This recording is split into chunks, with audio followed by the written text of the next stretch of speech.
work is an art. ஒருத்தருக்கு ஒரு வேலையை நம்ம அலாட் பண்றதுக்கு முன்னாடி என்னெல்லாம் நம்ம யோசிக்கணும் அப்படின்னு சில விஷயங்கள் இருக்கு. இதனை இவன் முடிப்பான் என்று ஆய்ந்து அதனை அவன் கண் விடல்.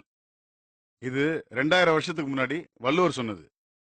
ஒரு வேலையை நம்ம இன்னொருத்தருக்கு டெடிகேட் பண்றதுக்கு முன்னாடி அந்த வேலையை நம்ம முழுசா புரிஞ்சிருக்கோமான்னு நம்ம யோசிக்கணும்.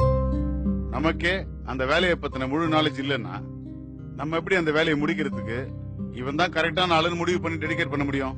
சோ முதல்ல நமக்கு அந்த வேலையோட இம்பார்ட்டன்ஸ் தெரியணும். அடுத்தது நமக்கு புரிஞ்ச விஷயத்த டெடிகேட் பண்றவங்களுக்கு கரெக்டா நம்ம புரிய வைக்கணும். அப்பதான் அவங்களால அதை சரியா செய்ய முடியும். நம்மளால அதை புரிய வைக்க முடியலன்னா நம்ம நினைக்கிற ரிசல்ட் எப்படி வரும்? இன்னொரு முக்கியமான விஷயம், அவசரமா ஒரு வேலையை டெடிகேட் பண்றது இல்லனா பிளான் படி ஒரு வேலையை டெடிகேட் பண்றது. அவசரமா நீ டெடிகேட் பண்ற வேலை எப்படி இருக்கும்னா, எனக்கு ஒரு லெட்டர்